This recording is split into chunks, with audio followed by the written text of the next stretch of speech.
Chers amis, bonjour, heureux de vous retrouver pour ce nouveau Club des Hommes en Noir avec un plateau un petit peu nouveau. Nous avons la très grande joie d'accueillir aujourd'hui parmi nous l'abbé Hervé Benoît. Bonjour Monsieur l'abbé, très heureux de vous retrouver en fait, puisque vous étiez venu, je pense, pour la première saison du Club des Hommes en Noir. Absolument, et invité par le cher Daniel et vous-même. Par ce cher Daniel qui était un des liens que nous avions, puisque c'est un de vos amis. Très heureux aussi d'accueillir un habitué, là pour le coup, le père Michel Viau, et comme laïc, j'allais dire de service, je ne sais pas si c'est le terme, mais pas tout à fait homme non plus. Et très éloquent, notre ami Jeanne Smith. Abbé Hervé Benoît, j'ai oublié de préciser que vous étiez recteur.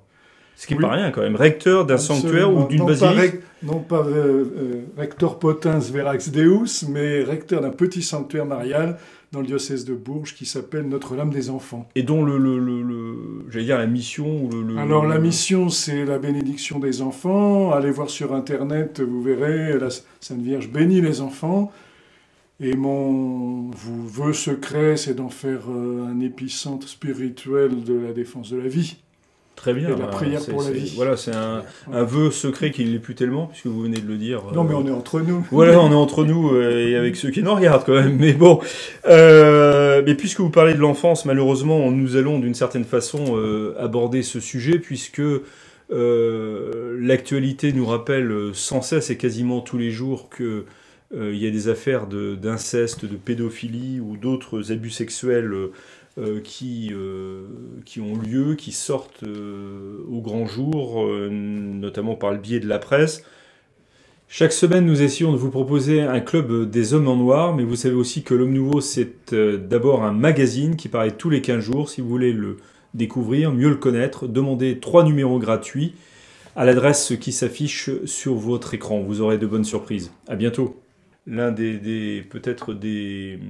des affaires les plus marquantes en ce moment, c'est celle qui touche Olivier Duhamel, enfin les accusations portées contre Olivier Duhamel et qui entraînent une succession de répercussions, notamment le directeur de Sciences Po Paris a démissionné ces jours-ci, entraîné par sa connaissance du dossier en fait.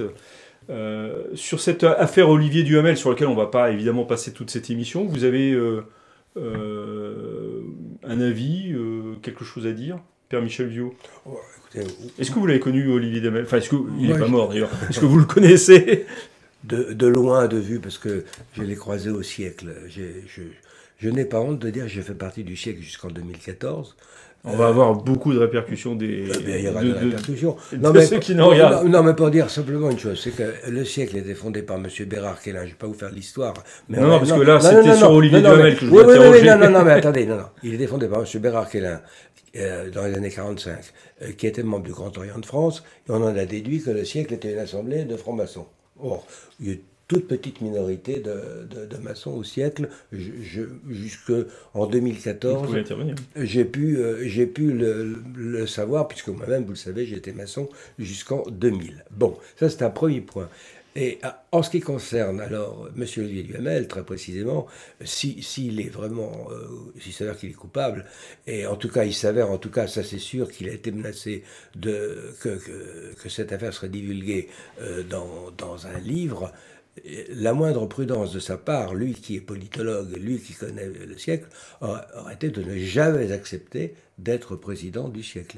Parce qu'il a commis vis-à-vis des membres du club de siècle une faute très grave, et vraiment je regrette qu'il ait fait cette sottise. C'est l'hubris, n'est-ce pas, l'orgueil dont parlaient les Grecs, qui en est un exemple. Pour le reste de l'affaire, c'est la justice qui tranchera, mais quand on a une épée de Damoclès comme ça sur la tête, on n'accepte pas une présidence. Oui, mais pardon, mais est-ce que l'épée de Damoclès n'est pas beaucoup plus grave? Est-ce que les faits qui lui sont reprochés ne sont pas plus graves que le fait qu'il ait pris la présidence du siècle? C'est beaucoup plus grave, bien entendu. Mais c'est quand même un homme public. Parce que le siècle concerne quoi qu'on pense du siècle, ça concerne un certain nombre de personnes. C'est une association, bon, très bien, qu'elle soit emportée un peu là-dedans. Moi, je serais tenté de dire tant pis pour elle, mais... Tant pis pour elle, si je puis dire. Mais le vrai sujet n'est pas là, en fait. Non, le vrai sujet n'est pas là. Le vrai sujet n'est pas là, c'est qu'il y a un certain nombre de gens qui, et là ça n'a rien à voir avec le siècle, qui, de par leur position, comme M. Duhamel et un certain nombre d'autres, s'imaginent qu'ils sont intouchables et qu'ils peuvent tout faire. Voilà. Et ça, Alors, c'est le fond du problème, vous comprenez? Mais ça ne mouille pas, à mon avis, ça ne devra avoir aucune incidence morale sur les gens qui sont au siècle, qui sont des gens honorables. Et M. Duhamel est une triste exception, s'il est coupable. Sans avoir la connaissance que vous avez de ce milieu, je n'aurais pas votre indulgence pour ces gens-là. D'autant plus qu'on voit tout à fait clairement à travers ça et toute la dégringolade qui suit, en fait, le couvercle qui se soulève sur une marmite assez peu ragoûtante, mais qui en même temps est humaine. On sait très bien que le pouvoir rend fou, que le pouvoir aveugle, et que le pouvoir absolu corrompt, et corrompt absolument. Corrompt absolument, voilà, oui. et donc les mœurs, on se sent effectivement protégé, et c'est toute une oligarchie, toute une plutocratie, qui en plus se trouve être une plutocratie progressiste, donneuse de leçons morales. On l'a vu à l'occasion des affaires qui ont tristement ébranlé l'Église, qu'ils se sont permis de juger, de donner des leçons, de condamner sans appel, d'une façon absolument insupportable. Ça montre qu'en tout cas, ces affaires-là ne sont pas un privilège des ecclésiastiques, mais que c'est largement partagé dans notre société. Si je peux me permettre une petite confidence, figurez-vous qu'il y a quelques années... Un secret partagé. Oui, un secret partagé, pardon. Une grande vedette du football de notre adolescence et notre enfance, que j'avais eu la chance de rencontrer dans une grande ville française où j'habitais, m'avait dit que le milieu du football était gangréné par ces affaires-là. C'est pas encore totalement sorti, mais ça finira par sortir. Oui, mais c'est tous les milieux, tous où les se milieux mélange sont... le pouvoir, l'argent et la supériorité autoproclamée. Voilà. Père Michel Vieux, vous voulez intervenir, pardon. Non, je dis tous les milieux, tous. Tous. Pas seulement le siècle, tous les milieux. Tous les milieux, absolument. Alors, j'ajouterai une deuxième chose qui me paraît importante, c'est qu'il ne faut pas non plus se faire d'illusions sur le caractère purificateur de ces grandes campagnes. En fait, on le sait dans toutes les grandes organisations, dans tous les systèmes, dans les mafias, dans les pays totalitaires, quand on voit apparaître une grande purge, c'est simplement la nouvelle génération qui prend le pouvoir. C'est un nomenclature qui se renouvelle et se remplace. Et se remplace, et que ceux qui tombent ne sont plus les puissants du jour. Et donc, malheureusement, il faut s'attendre aussi à ce que dans 20 ans, on se rende compte que ceux qui prennent le pouvoir maintenant sont aussi corrompus, ont des mœurs aussi inqualifiables, mais qu'aujourd'hui sont assez... C'est une vision, pardon de vous interrompre, mais c'est une vision très pessimiste de la nature humaine. Vous pensez qu'il n'y aura, à aucun moment, on arrivera à avoir une classe politique, pour faire court, par exemple, ou médiatico-politique J'ai le malheur de croire au péché originel, cher Philippe. Oui, moi aussi, justement. Je pense comme mon confrère. Vous croyez aussi au péché originel? Oui, tout à fait. Et je pense aussi que tout le problème de notre civilisation moderne, c'est-à-dire depuis 2 siècles, depuis la philosophie des Lumières, c'est la transgression. Et on vit dans le domaine de la transgression. Le pouvoir veut transgresser. Voilà. Et parce qu'il est antichrétien. Et tant qu'il n'y aura pas de retour au christianisme, et même à une certaine forme de chrétienté, je n'hésite pas à le dire, eh ben, ce sera des purges. On va en parler si vous voulez bien. Voilà, c'est tout. On ne peut pas vivre sans Dieu. Mais messieurs, nous avons une dame à notre table. Qui attend patiemment. Et qui attend patiemment, soumise. Est-ce que vous voyez avec ces affaires, Jeanne Smith, un rapport par exemple avec mai 68 et avec toute l'idéologie que ça a pu... Alors, oui, en effet. Alors, plusieurs choses. Parce que Duhamel... Si, je voulais quand même revenir 2 secondes sur Olivier Duhamel et sur ce que vous disiez tout à l'heure. Il me semble que vous parliez d'une plutocratie corrompue. C'est aussi une plutocratie cooptante. Donc ça explique aussi beaucoup de choses. C'est que lorsque l'un est placé, eh bien il y a son copain qui va arriver à la tête d'autres institutions. Je pense à Sciences Po, dont le directeur a dû démissionner à peu près parce qu'il avait couvert le premier. Et on se rappelle de la fin du précédent directeur de Sciences Po. Oui, tout à fait. Exactement. Et on me dit qu'à Sciences Po, enfin, cette culture de la, pardonnez-moi, coucherie, plus ou moins obligatoire, est quand même assez présente. Olivier Duhamel, il faut revenir à son histoire un peu. Il n'est pas incestueux. Il abuse de sa belle-fille. Si l'histoire est vraie, comme vous le disiez, il faut. Il faut que la justice. Il faut que la Oui, non, justice. c'est son beau-fils. Son beau-fils, pardon, son beau-fils. C'est sa belle-fille qui rend la chose publique, excusez-moi. C'est son jumeau qui est agressé. Ça n'est pas incestueux, c'est pédophile, pédéraste. Et on est dans une situation qu'on retrouve quand même assez souvent, de beaux-pères qui abusent de l'enfant, de leur compagne. C'est présent dans tous les milieux. Et c'est présent dans tous les milieux. On a vu ça dans les affaires d'avortement très médiatisées en Amérique latine, où on s'aperçoit que très souvent, c'est quelqu'un de très proche qui abuse d'un enfant qui n'est pas le sien, mais avec lequel il vit au quotidien, et dans une relation qui est, Vous visez les familles dites et je recomposées, vise là très précisément les familles recomposées. Olivier Duhamel, famille recomposée. Et non seulement famille décomposée, recomposée, décomposée, Lapsus révélateur. lapsus révélateur, mais famille où on vit dans une liberté sexuelle absolument délirante. Et ce que raconte la belle-fille d'Olivier Duhamel, c'est la manière dont elle est obligée de... sa mère lui dit, tu fais ce que tu veux, et puis on se promène tout nu en famille, et puis... Il y a un terreau, et ce terreau, comme vous le disiez Philippe Maxence, est clairement le terreau de la libération sexuelle totale. Absolument. Donc il n'y a pas... Et pourquoi est-ce qu'il y aurait de limites par rapport à ces comportements qui sont finalement glorifiés par toute une génération. Interdit d'interdire. Interdit d'interdire. Pourquoi est-ce que tout d'un coup, on va dire « Ah, mais c'est horrible, c'est mal ». C'est devenu le mal absolu. Et je suis d'accord, la pédophilie est une abomination. Mais dans certains milieux, elle est quand même acceptée. À partir du moment où on dit que le consentement sexuel, c'est à 13 ans, et c'est la loi la plus récente qui vient d'être votée. Et en un sens, heureusement, parce que pour les plus jeunes, déjà, ça les libère de l'obligation de dire qu'ils ont été agressés, mais qu'ils ont accepté, et que donc ils n'étaient pas contraints, et que donc finalement, on peut peut-être l'excuser. Mais là, on est dans une situation où on a le fruit pourri d'une idéologie qui est beaucoup plus large. Alors, comment vous expliquez... sans ignorer non plus que ces choses-là existent, elles ont toujours existé. Bien sûr. Elles étaient dans les arrière-caves, elles étaient dans... Oui, bien sûr, mais les affaires de balai rose, les choses comme ça, André Gide... Bien sûr, ça a toujours classes. existé, mais n'est-ce pas un peu différent entre un fruit, effectivement, du péché originel qui a toujours existé, et là, le fait que ça soit porté par une idéologie et institutionnalisé d'une certaine façon. Oui, parce que tout de même, c'est vrai que ça a toujours existé, mais c'était sanctionné. Vous parlez d'Île de Ré, malgré toute sa grande fortune, malgré tout son passé, il est passé en justice, et la justice du roi a fait son travail. Donc, non, mais là, il y a quand même une amplification, une banalisation, j'ose dire, de la chose qui va des plus hautes sphères de la société aux plus basses aussi. On se rend compte quand on est prêtre que ça touche vraiment tous les milieux. Et j'en reviens à la source de nos malheurs, au fond. C'est cette philosophie des Lumières, et dont au fond, le premier, celui qui était l'avant-gardiste de tout ça, c'est Sade.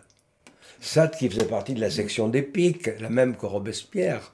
Hein? Bon, c'était les plus avancés dans la Révolution. Voilà. Et évidemment, à partir du moment... Pour moi, c'est un des rapports, je suis d'accord avec Clémenceau, la Révolution est un bloc. Hein? À partir du moment où on glorifie tout le temps la Révolution, avec ces fameux droits de l'homme, et on oublie qu'ils ont été condamnés par le pape de l'époque, Pie VI. Non pas que le pape a été contre les droits de l'homme, mais contre la façon dont ils étaient définis. Il faut relire le bref Codalic Pantum de 1791, et peut-être que certains de nos amis ecclésiastiques se gargariseraient moins des droits de l'homme. Vous pensez vraiment qu'ils seraient impressionnés? S'ils lisent le texte, s'ils donnent quelque importance au ministère de Pierre... Ils feront appel au genre littéraire pour relativiser la chose. Non, là, je regrette. Mais ce qu'il faut dire aussi, c'est que, en tout cas, notre génération, on a été martelé aussi. Bien sûr, 68. Je prends juste un petit exemple littéraire aussi.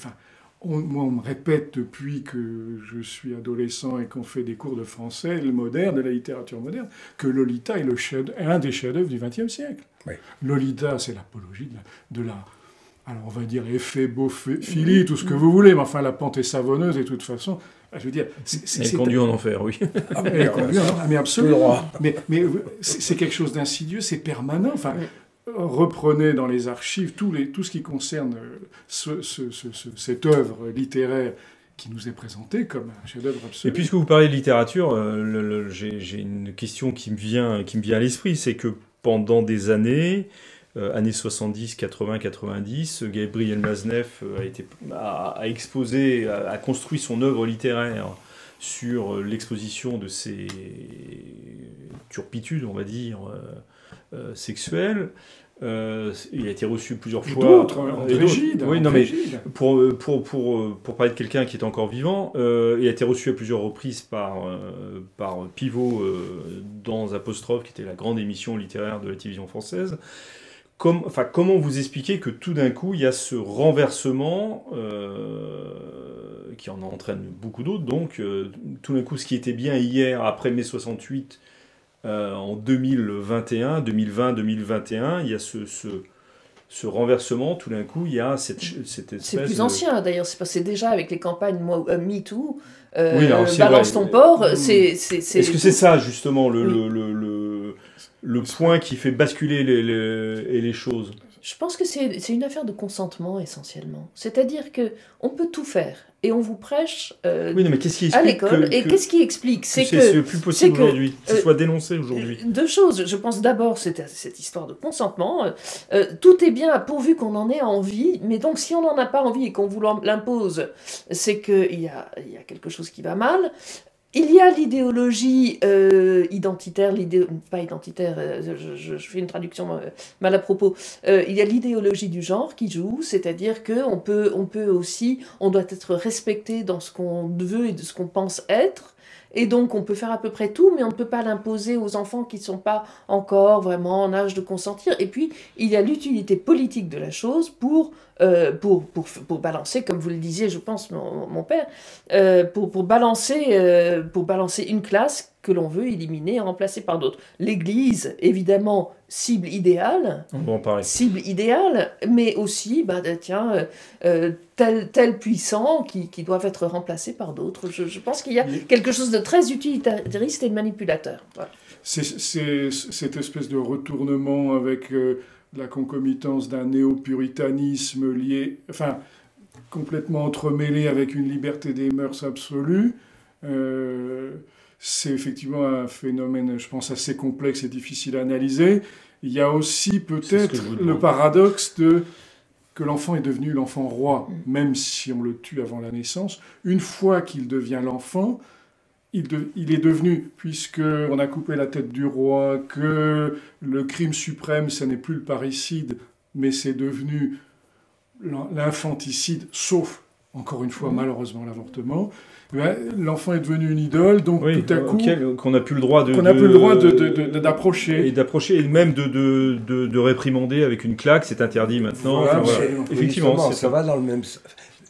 Curieusement, c'est dans la logique de la PMA, de la GPA et aussi de l'avortement. Parce que si l'enfant est cette idole, ça coûte plus cher, vous comprenez. C'est une idole qui coûte cher. Et donc on va y consacrer beaucoup d'argent. Voilà. Beaucoup de temps, beaucoup d'argent, y compris pour la PMA, parce que ça coûte beaucoup de l'argent à la sécurité sociale, la GPA encore plus, et puis alors la monstruosité de loi de bioéthique avec...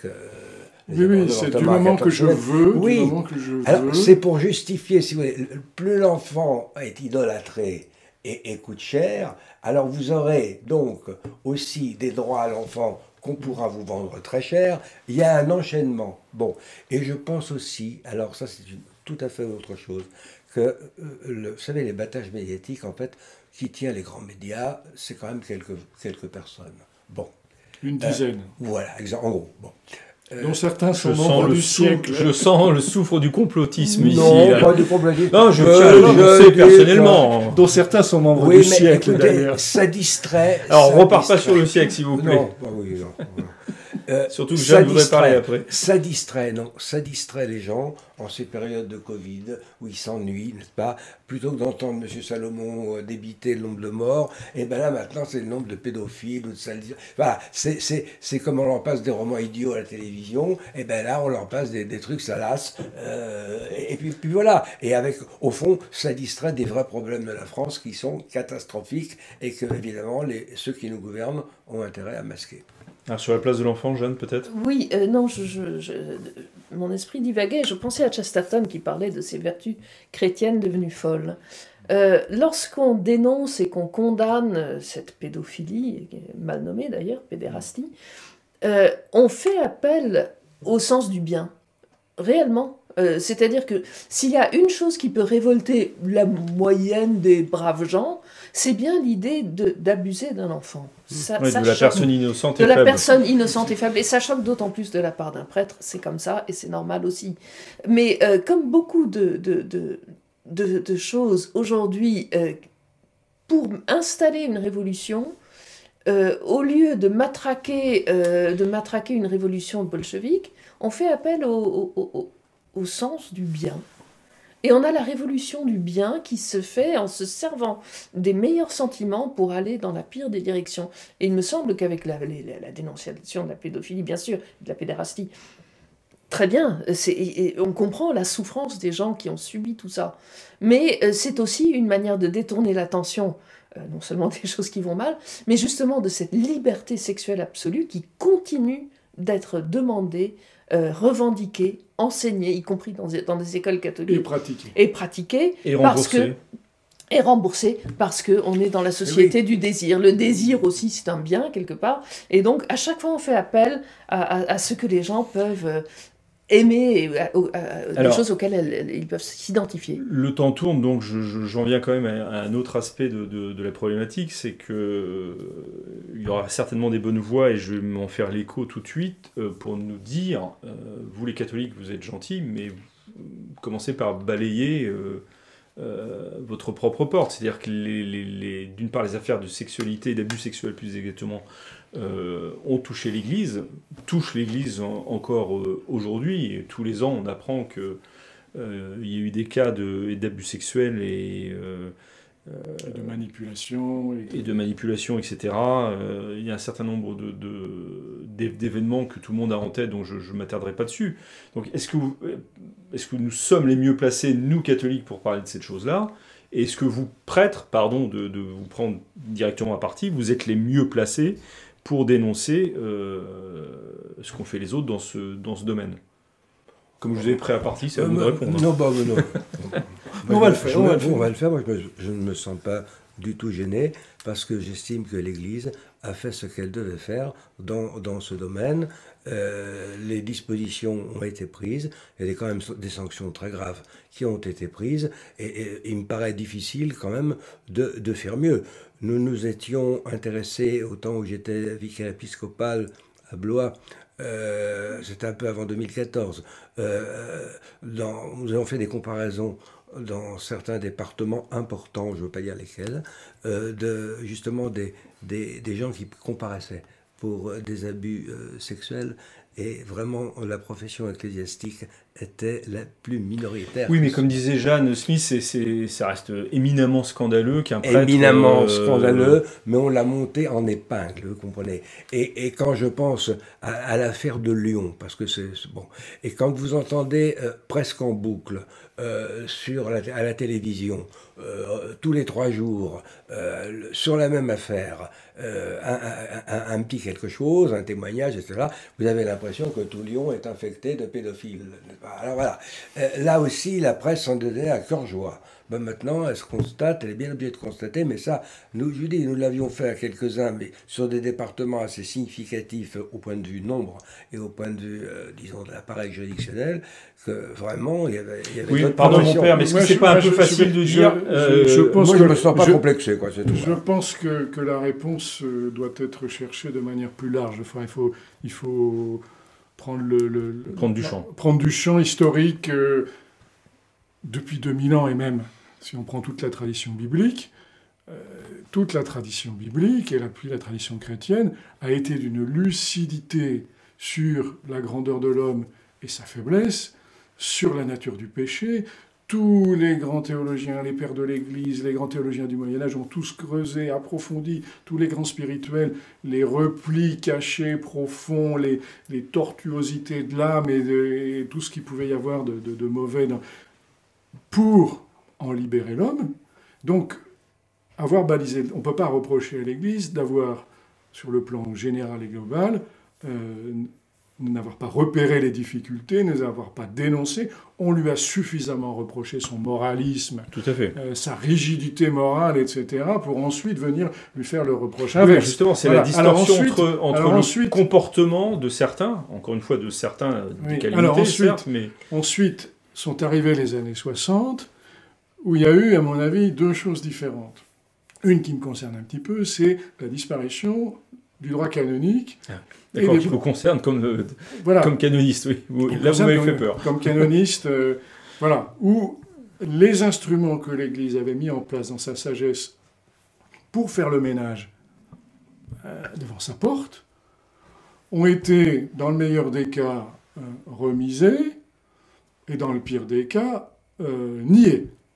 On s'en est délibérément privé par esprit évangélique, etc. Donc, alors, je ne rentre pas, nos auditeurs comprendront pourquoi dans l'affaire de Lyon, mais en tout cas, ces instruments, pendant des années, n'ont pas été utilisés. Il y avait les possibilités. Et là, pour le coup, je témoigne que mes confrères et moi, nous avons alerté. On a suffisamment reproché aux officialités de ne pas avoir fait leur travail. Nous avons alerté. Mais comme on ne peut pas, comme dans la justice civile, on ne peut pas saisir et obliger l'autorité ecclésiastique à agir, on s'est trouvé... voilà. Et puis, de manière un petit peu plus large aussi, je pense que, en dehors des turpitudes personnelles de tel ou tel, ou de comment dirais... Voilà, il y a eu aussi une espèce de... Comment dirais-je, de crainte. Enfin, c'était difficile de se relever en bloc de ces accusations de bigoterie, de jansénisme. Enfin, le poids culturel de la révolution de 68 a été gigantesque. On le mesure pas, c'est ce que j'allais dire. Imaginons retourner en arrière, 10 ans en arrière, et qu'un prêtre en chair ou dans un diamètre quelconque dise le roman Lolita, c'est une horreur. On l'aurait renvoyé aux oubliettes de l'intégrisme le plus nauséabond, comme on dit.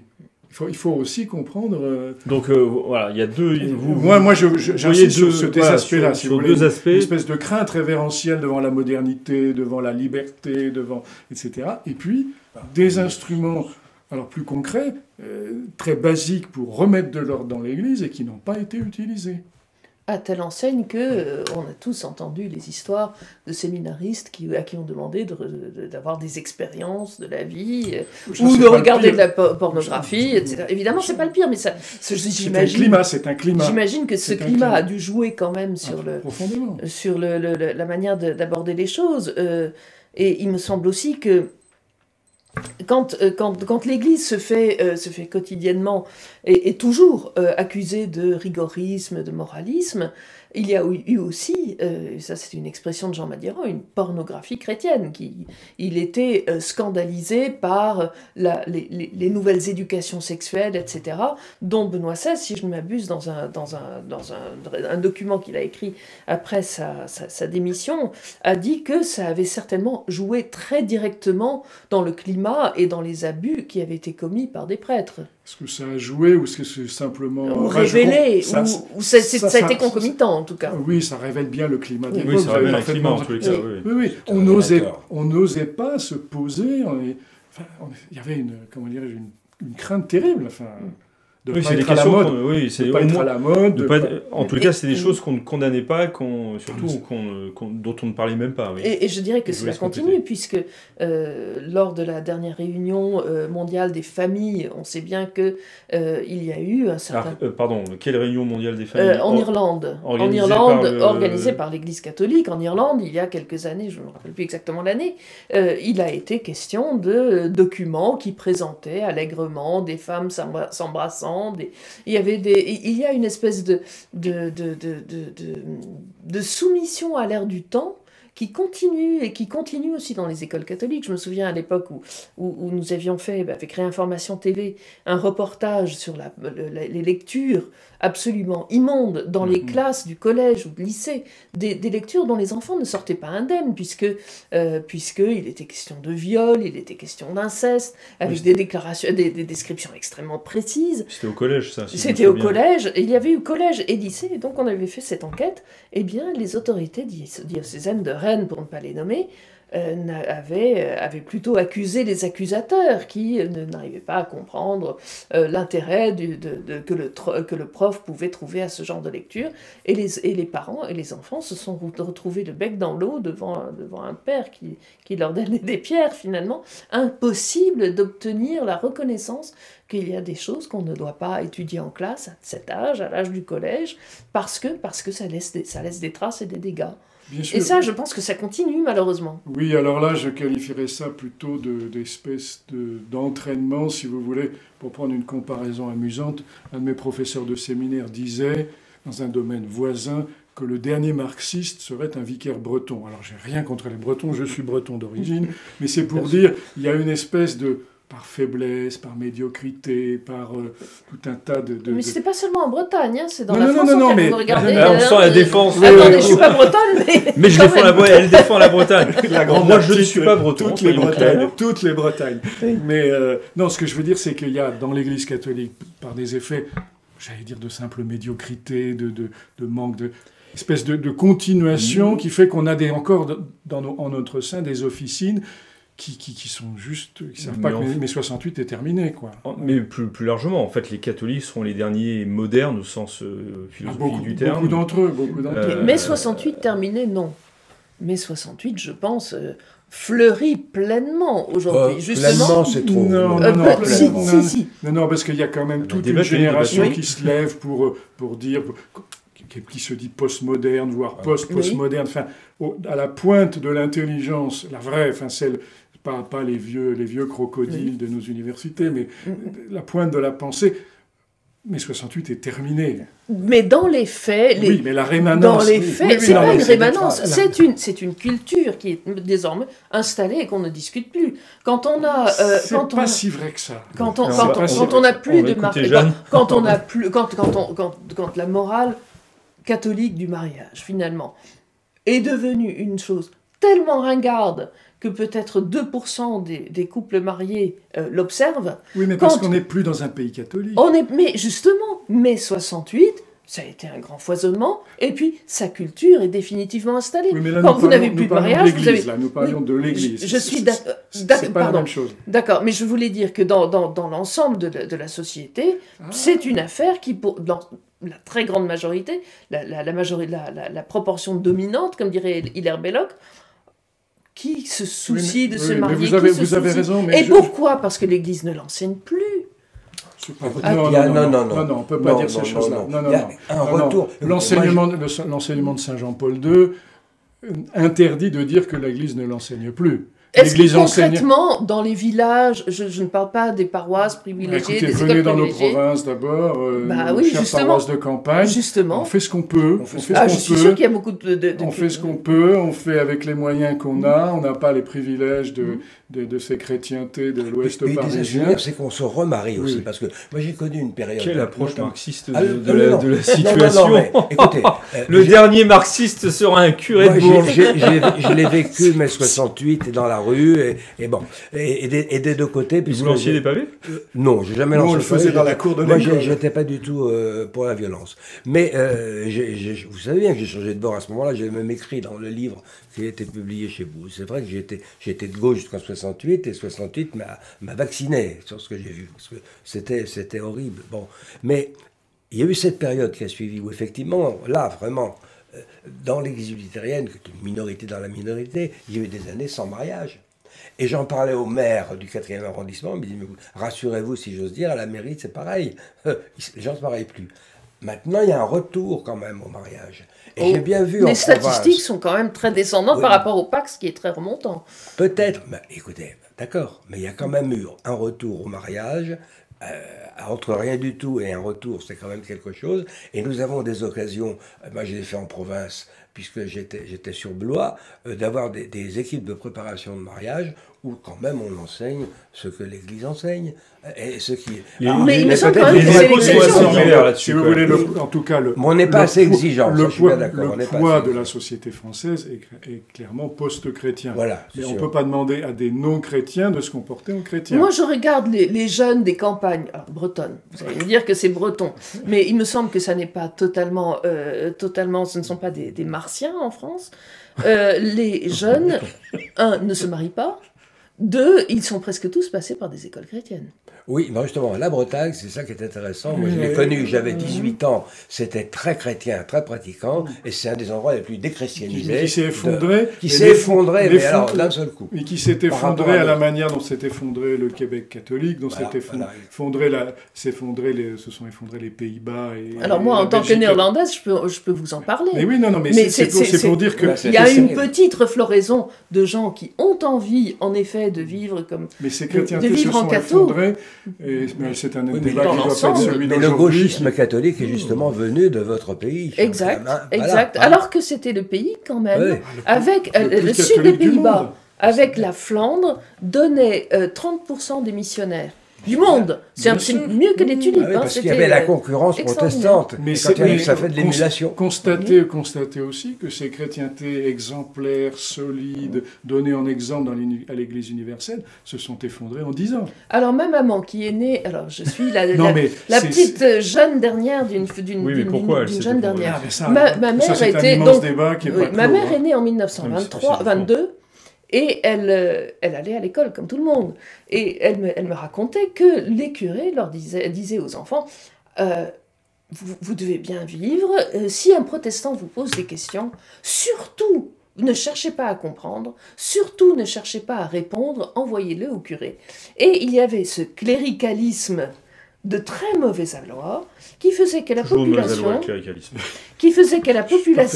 catholique en général suivait monsieur le curé et n'avait aucune base enfin, avait des bases, connaissait sa Là aussi, foi, c'est- mais n'avait c'est- pas de base apologétique. Mon père, au contraire, était dans un collège de jésuites, me semblait-il. Il avait été extrêmement bien Non, je vois ça. formé à la polémique, à la Mais ils étaient l'apologétique. catholiques, ces jésuites ou... Ils étaient catholiques à Parce que l'époque, c'était... À l'époque, Ouais, si, tout, si. il y a des époques... il me semble. Mais Mais c'est quoi qu'il tout, en enfin, soit, si vous voulez, encore une fois, Tout est dans tombé pour ça. l'effondrement de cette Mhm. chrétienté, il y a un immense débat sur lequel on ne peut pas revenir aujourd'hui, mais on peut quand même constater, si vous voulez, que on a passé le cœur et qu'il y a des petites pointes d'intellectuels de réflexion dans et hors de l'Église. Pour qui mai 68, c'est terminé, on est passé à autre chose, il y a une Certes. nouvelle réflexion. Oui, mais Voilà. enfin, ça dépend si on voit la bouteille à moitié vide ou à moitié pleine, effectivement. Absolument. mais si c'est à moitié, moi je ne sais Oui, pas enfin, si la moitié des effectivement, écoles c'est une catholiques expression, ma chère. donne un catéchisme solide et une formation morale exaltante aux jeunes, j'ai pas l'impression. Vous savez, Il ne faut pas désespérer. il le clergé, ne faut sinon- pas désespérer. Nous ne désespérons pas. En même temps, quand vous avez été confesseur, y compris au pèlerinage de chrétienté, Oui.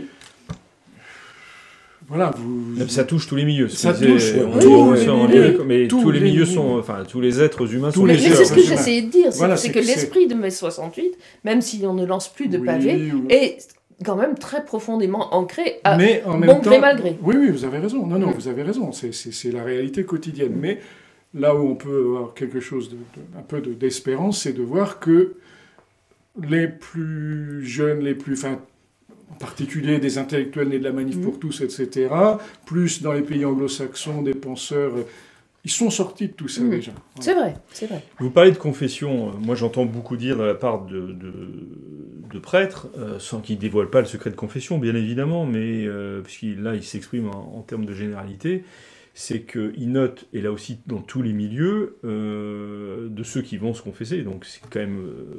la minorité de la minorité. La minorité de la minorité, mais On va cette dire la minorité... crème de la crème. Non, mais cette minorité peut être plus étendue dans les choix particuliers qu'elle fait. Ces prêtres sont souvent confrontés à des jeunes qui sont eux-mêmes touchés par la pornographie. C'est une expérience que vous avez en tant que confesseur ou... Écoutez, j'ai confessé pendant 4 ans au sanctuaire de Fourvière. Je peux Donc, dire sans trahir aucun secret. Oui, que 90% des hommes qui venaient se confesser avaient ce problème. Alors, quelle peut être la réponse de l'Église? Comment? J'acquiesce. Oui, ça je le sentais bien. Mais quelle peut être la réponse? Est-ce que l'Église d'ailleurs a pris conscience de ce problème que les confesseurs entendent? Donc si je vous entends. L'Église y a pris conscience à travers Saint Jean-Paul II et toute sa catéchèse du corps, etc. Après, il faut faire passer ça dans la... Alors il y a des initiatives, tout ce qui tourne autour de l'éducation à l'affectivité, tout ce que l'Église apporte, qui est modeste, hein, mais qui me paraît aller dans le bon sens. Hein. Et je sens de plus en plus, là aussi, de pères et de mères de famille conscients qu'il ne suffit pas d'avoir des bonnes idées, il ne suffit pas d'aller dans les bonnes écoles, parce qu'on est plus fragile, que la tempête est plus forte, on sent qu'il y a quelque chose, là aussi, d'une prise de conscience et de recherche de solutions, mais elles sont difficiles. Hein.